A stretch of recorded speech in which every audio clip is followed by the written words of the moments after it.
మన ప్రభువును మన రక్షకుడునైన యేసుక్రీస్తు ప్రభు వారి పరిశుద్ధమైన నామంలో ఉదయకాల వాక్య ధ్యానంలో వీడియో ద్వారా వీక్షిస్తున్న విశ్వాసులకు, సంఘమునకు, సేవకులకు, సకల పరిశుద్ధులకు కృపయు సమాధానము దేవుని మందిరంలోని దీవెన మీకు కలుగునుగాక. ఆమె దేవుని వాక్య ధ్యానము ఉదయకాలంలో ఆదికాండం 5వ అధ్యాయము 24వ వచనంలో, హానోకు దేవునితో కూడా నడిచిన తరువాత దేవుడు అతను తీసుకుపోయిన కనుక అతడు లేకపోయాను. దేవునితో నడుచుట అని దేవుని వాక్యంలో మనం ధ్యానించుకున్న చదువుకున్న వాక్య భాగంలో దేవునితో నడుచుట అనగా దేవుని సన్నిధిని యథార్థ హృదయులై నిలుచుచు ప్రతినిత్యము దేవునితో సహవాసం కలిగిన యోగ్యత కలిగిన వారే దేవుడును నిజమైన దేవుడని, యెహోవా దేవుడని, రక్షకుడని, విమోచకుడని, ఆయన ఏమై ఉన్నాడో అని ఎరిగే హృదయము కలిగిన వారు ప్రతినిత్యము దేవునితో సహవాసము కలిగి ఉండి ఆయన సన్నిధిని వారు దేవుని సన్నిధి తోడుగా ఉండి దేవుని ఆశ్రయించుచు ప్రతి విషయంలో దేవునికి మొరపెట్టుచు, దేవునికి ప్రార్థించుచు, దేవుని ఆజ్ఞానుసారంగా, దేవుని వాక్యానుసారంగా ఈ లోకంలో జీవించుచు ఉండిన వారే దేవునితో నడుచువారు. దేవుని యందు విశ్వాసం ఉంచిన వారు, విశ్వాసంతో కూడిన ఆత్మతో ప్రార్థన చేయువారు, అలాగే ఆసక్తి విషయంలో మాంజులు కాక ఆత్మయందు తీవ్రత గలవారే ప్రతినిత్యం దేవుని కొరకు ప్రతి వేకువనే లేచి దేవుని కొరకు ఎదురు చూచేవారు, దేవుని మాట కొరకు కనిపెట్టుకునేవారు, దేవునితో మాట్లాడాలని ఆశ కలిగిన వారు దేవునితో నడిచిన వారు. ఆదాము అవ్వలు కూడా పాపం చేయక మునుపు, ఆజ్ఞను అతిక్రమించక మునుపు దేవునితో కూడా నడుస్తూ ఉన్నారు. దేవుని సన్నిధి వారికి తోడుగా ఉన్నది. తమ దేవుని కొరకు ఎదురు చూచేవారుగా ఉన్నారు, కనిపెట్టుకొని ఉండేవారుగా ఉన్నారు. ఆయనతో ఆయన సన్నిధి ఎప్పుడు నిలవాలి, ఆయనతో సహవాసం కలిగి ఉండాలని, ఆయనతో సంభాషించాలని, ప్రతి విషయం ఆయనతో చెప్పుకోవాలని ఆసక్తి కలిగిన వారు దేవునితో కూడా నడిచినవాడు యథార్థ హృదయుడు. కాబట్టి హానోకు అలాగూ జీవించాడు. ఈ లోకంలో పాపం ప్రారంభించినప్పుడు దేవుడు మానవుణ్ణి తన ఏదేను తోట నుండి పంపివేసిన తరువాత దేవుడు వారికిచ్చిన సమస్తమైన మేలును బట్టి, ఈవులను బట్టి దేవుణ్ణి ఆశ్రయిస్తూ దేవుణ్ణి కృప కొరకు కనిపెట్టుచు దేవుడితో సహవాసం కలిగిన వారు కొద్దిమంది. అందులో మొట్టమొదటిగా హానోకు దేవునితో నడుచుట అనే అంశమును మనం ధ్యానం చేసుకున్నాం. హానోకు దేవునితో నడుచు అనగా ఈ లోకంలో జీవించున్నప్పటికీ దేవునితో నడుస్తూ ఉన్నారు. దేవునితో, అందుకే మనము నోవాహు జీవితంలో 6వ అధ్యాయము 9వ వచనంలో నోవాహు నీతిపరుడును ఈ తరం వారిలో నిదారితుడైన నోవాహు దేవునితో కూడా నడిచినవాడు అంటున్నాడు. దేవునితో కూడా నడుచుట ఎప్పుడు అంటే దేవునితో కూడా నడుచుట అనే దానికి నిర్వచనం ఎప్పుడు దేవునితో కూడా నడిచాడు అనే మాట రాయబడిందంటే 11వ వచనం 6వ అధ్యాయం ఆదికాండంలో, భూలోకము దేవుని సన్నిధిని చెడిపోయి ఉండెను, భూలోకము బలాత్కారంతో నిండి ఉన్నది. దేవుడు భూలోకము చూసినప్పుడు అది చెడిపోయి ఉండెను, భూమి మీద సమస్త శరీరులు తమ మార్గమును చెప్పివేసుకొని ఉన్నారు. దేవుని మార్గమును ఎరుగక తమ స్వకీయ ఆలోచన చొప్పున, దురాశల చొప్పున దేవుని ఆశ్రయింపక విధికి వ్యతిరేకముగా జీవిస్తూ తినుచు, త్రాగుచు, పెళ్లికిచ్చుచు, పెళ్లి చేసుకొంచు, ఈ లోకముల అనుసారంగా జీవిస్తూ సాతాను సంబంధమైన ఆలోచనలతో జీవిస్తూ ఉన్న సమయంలో హానోకు దేవునితో నీతిపరుడుగా, యథార్థవంతుడుగా, దేవుని ఆశ్రయించేవాడుగా భూలోకం చెడిపోయిన సమయంలో ఈ లోక మర్యాదను అనుసరింపక దేవునితో కూడా నడుస్తూ, దేవుని వాక్యం ధ్యానిస్తూ, దేవుని ఆజ్ఞ ప్రకారము దేవునికి ప్రార్థిస్తూ యథార్థ హృదయుడై దేవుని ఆశ్రయించి జీవిస్తూ, అలాగే నోవాహు కూడా దేవునితో కూడా నడిచినవాడు. వీళ్ళు దేవునితో కూడా నడుస్తూ ఉన్నాయి, ఈ లోకంలో జీవిస్తూనే దేవునితో కూడా నడుస్తూ ఉన్నాడు. అలాగే లోతు జీవితంలో కూడా మనం ఆదికాండం 13వ అధ్యాయంలో చూస్తే అతడు సొదొమ గొమొరాలను ఎన్నిక చేసుకొని సొదొమ గుమొరాల్లో నివసించుటకు వెళ్ళినప్పుడు కూడా అక్కడ సొదొమ గొమొర్రాల పట్టణముల్లో ఉన్న ఆ జనము ఎలాగున్నారంట, లోతు కన్నులెత్తి యోర్దాను ప్రాంతం అంతటిని 13వ అధ్యాయం 10వ వచనం చూసినప్పుడు, యెహోవా సొదొమ గొమొర్రా అనే పట్టణం నాశనం చేయక మునుపు సోయరుకు వచ్చే వరకు అదంతా యెహోవా తోట వలన ఐగుప్తు దేశం వలె నీళ్లు పారు దేశమై ఉన్నది అంటారు. ఆ తర్వాత ఆ సొదొమ గొమొర్రా పట్టణము ఒక చెడుతనము, మనం ఇందాక చదువుకున్నాం కదా, దేవుడు చూసినప్పుడు చెడిపోయి ఉందంట భూలోకం. అప్పుడు దేవుడు తన హృదయమందు నొచ్చుకున్నాడు అని నరులను స్తుతించినప్పుడు 6వ అధ్యాయం 6వ వచనం, తాను భూమి మీద నరులను చేసినందుకు యెహోవా సంతాపం నుండి తన హృదయంలో నొచ్చుకున్నాడు. అటువంటి చెడుతనము భూమి మీద విస్తరించి ఉన్నది. ఎప్పుడు? ఒక 6వ అధ్యాయం 1వ వచనం, నరులు భూమి మీద విస్తరింపను ఆరంభించిన తరువాత. ఆ సమయంలో కూడా దేవుని మాత్రమే ఆశ్రయిస్తూ దేవునితో సహవాసం కలిగి దేవుని సన్నిధిలో నిలిచే యోగ్యతను హానోకు కలిగి ఉన్నాడు. అలాగే దేవుడు జ్ఞాపకం చేసుకున్నట్లుగా నీతి మొత్తమును యథార్థ హృదయమును దేవుని యందు భయభక్తులు కలిగిన హృదయమును నోవహు కూడా కలిగి ఉండి, ఈ లోకంలో ఆ భూలోకము దేవుని చెడిపోయి సర్వశరీరులు తమ మార్గం చెరిపివేసుకున్న కాలంలో కూడా దేవుని మార్గంలో నడుస్తూ దేవునితో కూడా సహవాసం కలిగి ఉన్నవారు దేవునితో నడుచువారు. అలాగే హానోకు ఉన్నాడు, దానికి నిర్వచనం నోవహు. అలాగే లోతు కూడా ఆ సొదొమ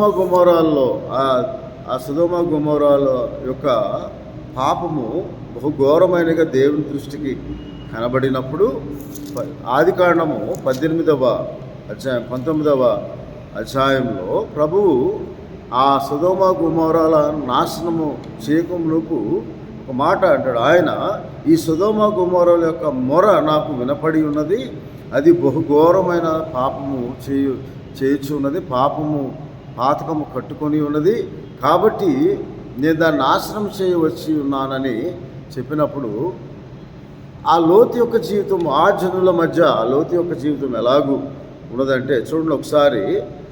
ఆదికాండం 18వ అధ్యాయము 20వ వచనంలో, మరియు యెహోవా సొదొమ గొమొర్రాలను గూర్చిన మొర గొప్పది గనుక వాటి పాపము బహుభారమైనది గనుక నేను దిగిపోయి నా యొద్దకు వచ్చిన ఆ మొర చొప్పున వారు సంపూర్ణముగా చేసిరలేదు చూచెదను, చేయని నేను తెలుసుకుందును. ఆ మనుషులు అక్కడి నుండి తిరిగి సొదొమ వైపు వెళ్ళారు. కాబట్టి అప్పుడు అబ్రహాము గారు ప్రార్థన చేస్తారు లోతును బట్టి, దుష్టులను నీవు నాశనం, దుష్టులతో కూడా నీతిమంతులను నాశనం చేస్తావు అన్నప్పుడు, అప్పుడు లోతు నీతిమంతుడిగా కనపడి 19వ అధ్యాయం 1వ వచనంలో, సాయంకాలం ఇద్దరు దేవతలు సొదొమ గొమొర్రా లోతు సొదొమ గొమొర్రా కూర్చొని లోతు వారిని చూచి వారిని ఎదుర్కొని సాష్టాంగ నమస్కారం చేసి, నా ప్రభువులారా దయచేసి మీ దాసం ఇంటికి వచ్చి రాత్రి వెళ్ళవచ్చు, కాలు కనుక్కుంటే మీరు పెందల కడ లేచి మీరు త్రోవను వెళ్ళవచ్చునని. 3వ వచనం, అతను మిక్కిలి బలవంతం చేసినందున అతని తట్టు తిరిగి అతని ఇంట ప్రవేశించిన వారు విందు చేసి, అలాగూ సొదొమ పట్టణస్థులు ఎలాగున్నారంట, బహు ఘోరమైనదై ఉన్నారు. అందుకే పేతురు పత్రికలో లోతు కూడా దేవునితో కూడా నడిచిన వాడుగా ఉన్నాడని దేవుని వాక్యంలో రాయబడి ఉన్నది. 2వ పేతురు 2వ అధ్యాయంలో ఇలాగూ దేవుని వాక్యంలో రాయబడి ఉన్నది. చూడండి 7వ వచనంలో, దుర్మార్గుల కామ వికారయుక్తమైన నడవడి చేత బహు బాధపడిన నీతిమంతుడు లోతును తప్పించెను. ఎందుకనగా ఆ నీతిమంతుడు వారి మధ్య కాపురం ఉండి తాను చూచిన వాటిని బట్టి వినిన వాటిని బట్టి వారి అక్రమైన క్రియల విషయంలో దినదినము నీతిమ గల తన మనస్సును నొప్పించుకొనుచు, అనగా యథార్థతను విడవక దేవుని సన్నిధిలో భక్తిహీనుడై దేవుని విడిచినవాడు కాక ఆ సొదొమ గొమొర్రాల ప్రజలు చేసిన వాటిని అనుసరింపక నీతిమంతుడై అతడు దేవునితో కూడా నడుస్తూ ఉన్నాడు. నొప్పించుకొనుచు వచ్చిన భక్తులను శోధనలో తప్పించుటకు దుర్నీతి పరులను ముఖ్యంగా మలినమైన దురాశ కలిగి శరీరానుసారంగా నడుచుకొనుచు ప్రభుత్వం నిరాకు శిక్షలో ఉంచుటకు తీర్పు దినం వరకు కావల్లో ఉంచుటకు ప్రభువు సమర్థుడు. కాబట్టి అక్రమం విషయంలో ఆ సొదొమ గొమొర్రాల చేయుచున్న అక్రమం విషయంలో కూడా తన హృదయం నొప్పించుకొనుచు దేవుని ఎదుట తాను నీతిపరుడుగా ఉండటానికి తాను తన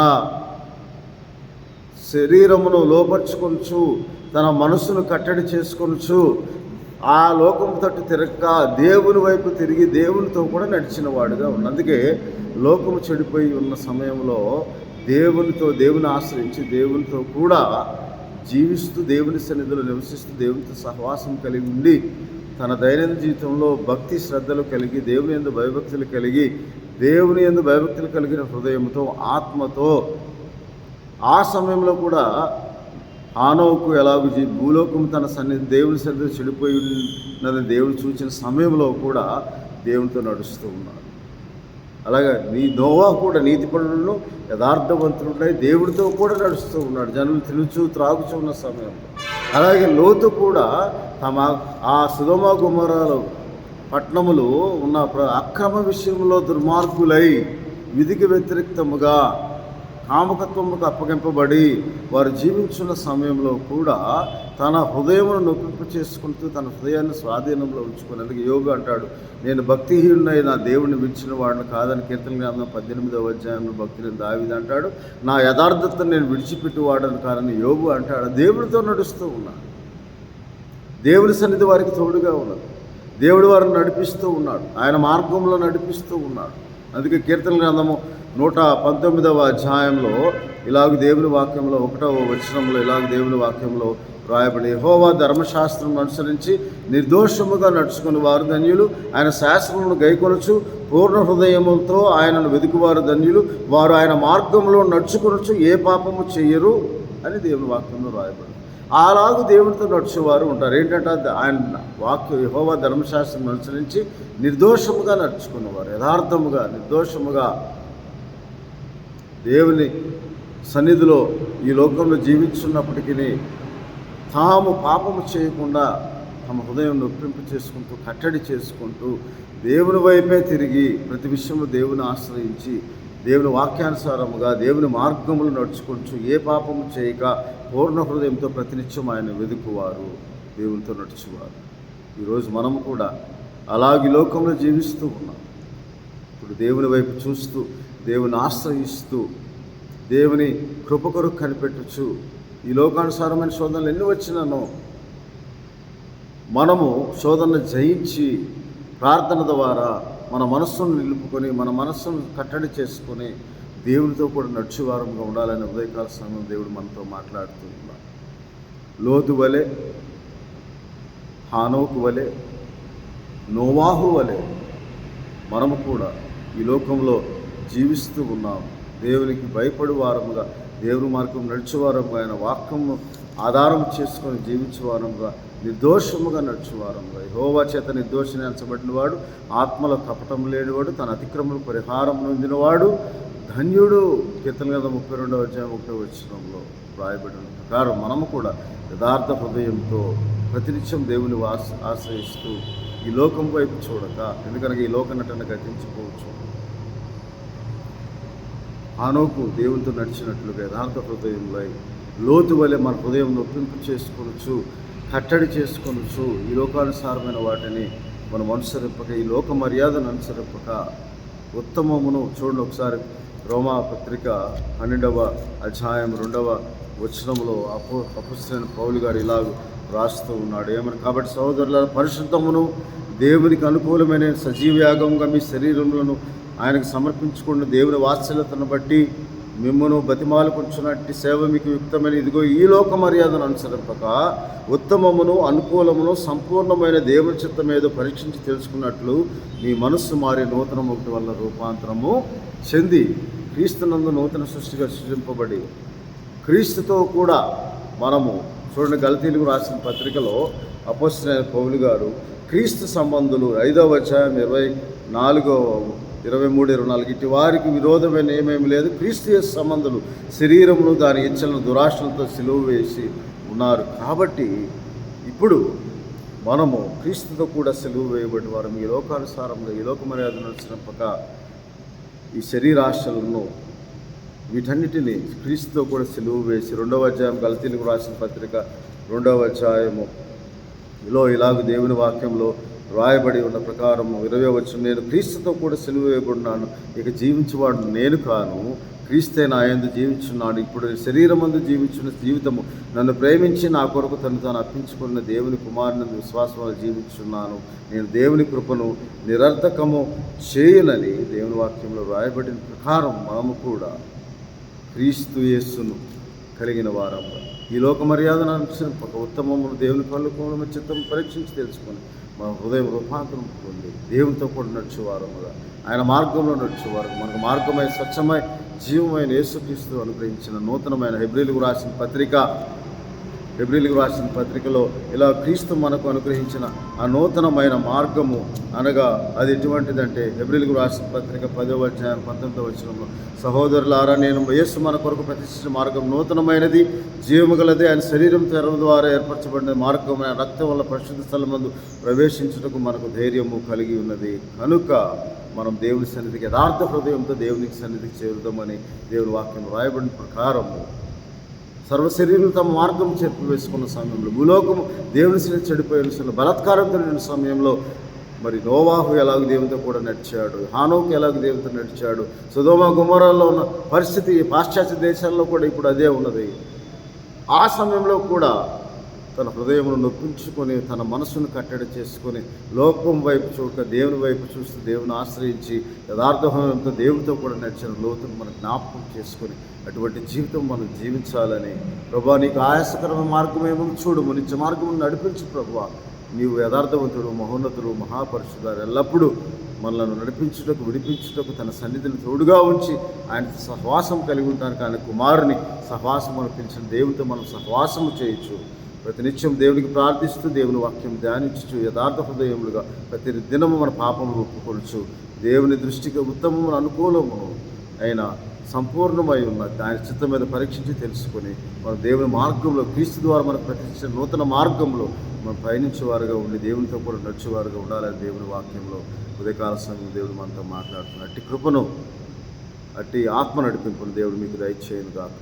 ఆమె ప్రార్థన చేసుకుందాం. పరిశుద్ధుడవును మహోన్నతుడైన తండ్రి, మీకు స్తోత్రాలు. కృపగల దేవ, దయగల మా తండ్రి, అవును తండ్రి, హానోకు వలె, నోవాహు వలె, లోతు వలె మేము కూడా ఈ లోకంలో చెడిపోయి ఉన్న ఈ లోకంలో మీ సన్నిధిలో జీవిస్తూ ఉన్నాం. ఈ లోకం తట్టు చూడక ఈ లోక మర్యాదను అనుసరింపుగా మీరు మాకు అనుగ్రహించి ఉత్తమైన మార్గం, యథార్థమైన మార్గంలో నడుచుచు మీ మార్గంలో నడుచుటకు మా ఆత్మను సిద్ధపరచుకొని ప్రతినిత్యం మిమ్మల్ని ఆశ్రయిస్తూ ప్రార్థిస్తూ పాపంలో ఒప్పుకొనొచ్చు మీచ నిర్దోషులమని యథార్థ హృదయము గలవారముగా, యెహోవా యందు భయభక్తులు కలిగిన వారము, దేవుని ఎరుగు హృదయము కలిగిన వారము, నిజమైన రక్షకుడు విమోచకుడు యేసుక్రీస్తు ప్రభువును ఆశ్రయించి ఆయన నామమును ప్రార్థిస్తూ మీ చిత్త ప్రకారం జీవించినట్లు మీకు ఆయాసకరమైన ప్రతి విషయం మేము తొలగించుకొని మా హృదయమును మనస్సును కట్టడి చేసుకొని మీ వైపు చూస్తూ జీవించే భాగ్యమును, మీతో కూడా నడిచే యోగ్యతను, మీ సన్నిధి మాకు తోడుగా ఉండే దీవెనను మాకు దయచేయమని వీడి ద్వారా వీక్షిస్తున్న ప్రతి ఒక్కరికి